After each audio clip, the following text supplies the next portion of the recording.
Hello, lovely sports soccer fans, and welcome to this special episode of the review of the Champions League Group H encounter between Chelsea and Juventus. Scoreline: Chelsea 4, Juventus 0. An impressive statement that Chelsea made last night, and quite an excellent performance there. Before I do proceed to analyze the game, if it happens to be your first time of engaging me on this platform, please do well to hit the subscribe button. Touch the notification bell, share the program to as many viewers as possible, smash the like button if you enjoy my presentation, comment to agree or disagree with me in the comment box down below.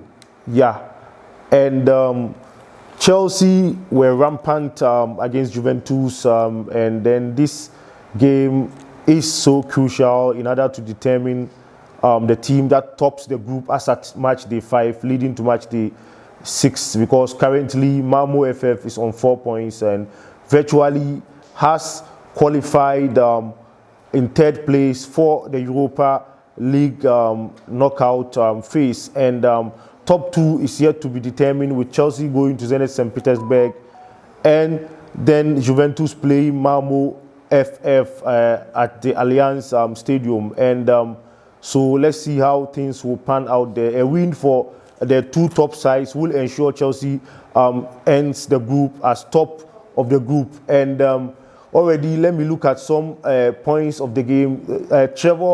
Chalobah is beginning to cement himself as an important player in the Thomas Tuchel system, and already have said that Christensen is doing well. I'm not trying to undermine the performance of Christensen. He's also doing excellent. Almost every player under Thomas Tuchel is doing well so far in the Chelsea setup.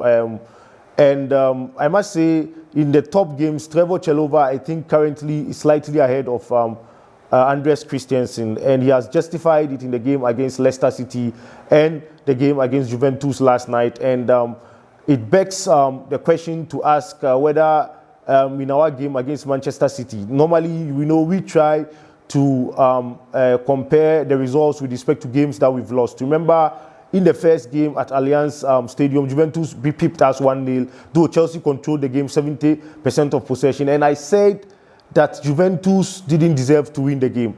And some people were baffled that why did I say that. And last night, it was proven that Chelsea were better than Juventus. You saw it. I said they didn't deserve to win the first game. They were defending for 90 minutes. Chelsea were playing the game. They scored 1 goal and they stuck back, didn't want to play. So Chelsea bossed the game throughout. But unfortunately, Chelsea were hitting the post and then getting the headers, and the keeper was punching it over the bar for corner kicks. So that was what happened. And last night, Chelsea really showed that they are far better than Juventus. Though, if you begin to underrate Juventus, it will go against you. I heard some other teams are trying to underrate Juventus, that they are not that good.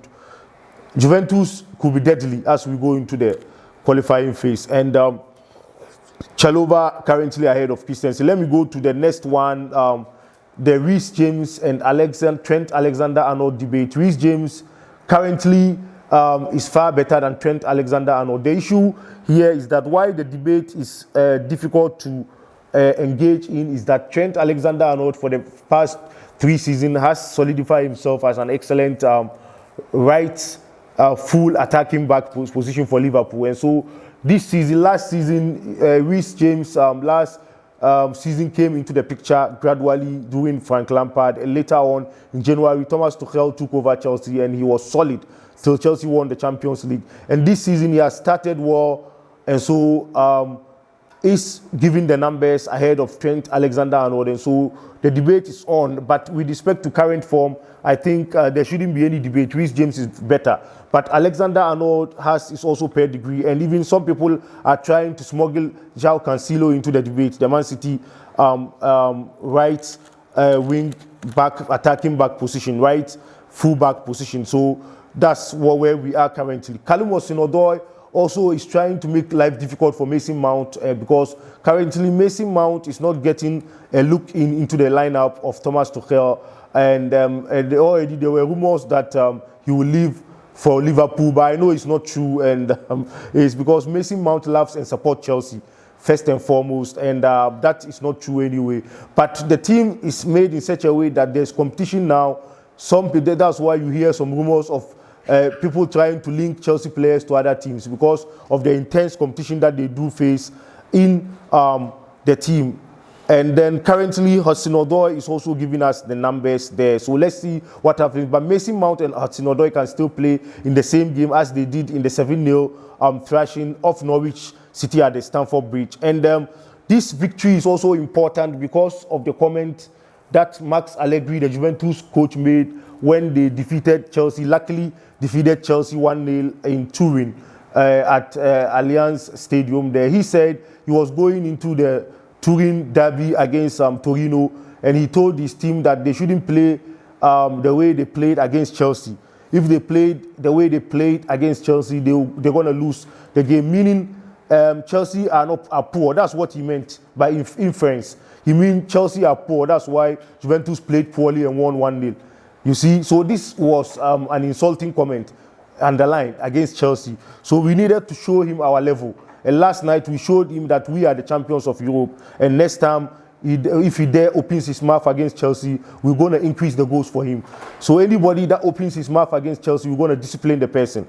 Yeah, so that is what we intend doing this season. And judging from the performance last night, Chelsea could have beaten any team on this planet with that kind of performance because honestly, this is the first time that I've seen Chelsea perform so excellently without any flaw. Faultless performance last night, and so it begs the question to differ why Thomas Tuchel made a mistake in the lineup against Man City.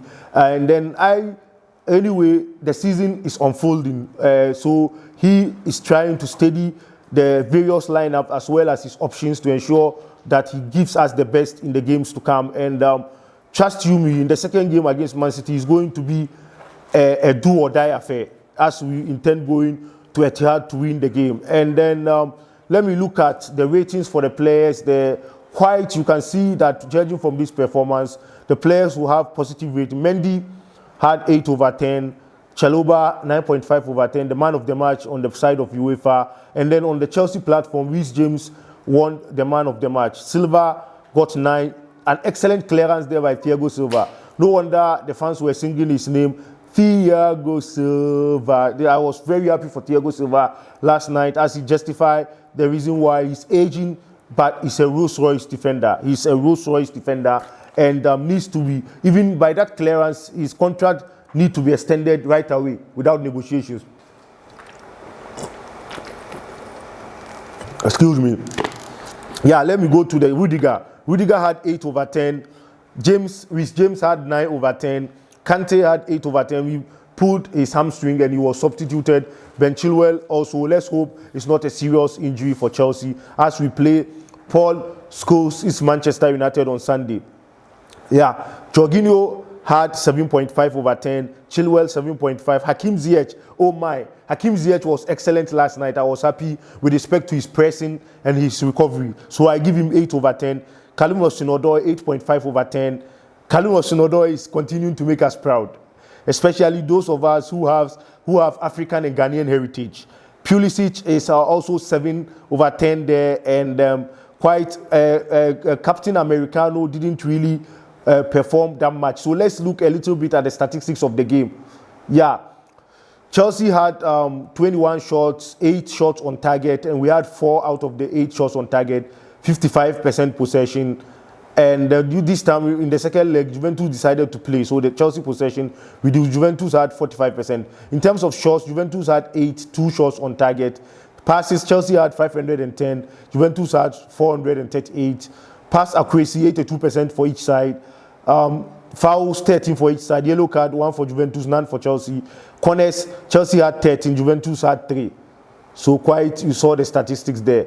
Yeah, and this is Thomas Tuchel's 50th game in charge of Chelsea, of which he has an excellent record there. He has won 32 games, 11 draws, and then 7 defeats. Quite an excellent performance there. 24 goals conceded, 2 trophies won so far for Thomas Tuchel. And we go bounce back and fully focus our attention in the league on Sunday. And before I run out and close this presentation, if it happens to be your first time of joining me on this platform, please do well to hit the subscribe button. Very, very, very important to boost the algorithm of the channel.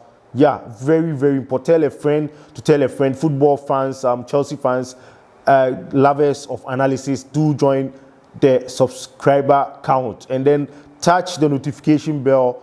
Share the program to as many viewers as possible. Smash the like button if you enjoy my presentation. Comment to agree or disagree with me in the comment box down below. And then this is where I draw the curtains down to this analysis by singing a little bit of the current club song. We know what we are. We know what we are. Champions of Europe. We know what we are. We know what we are. We know what we are. Champions of Europe. We know what we are. We know what we are.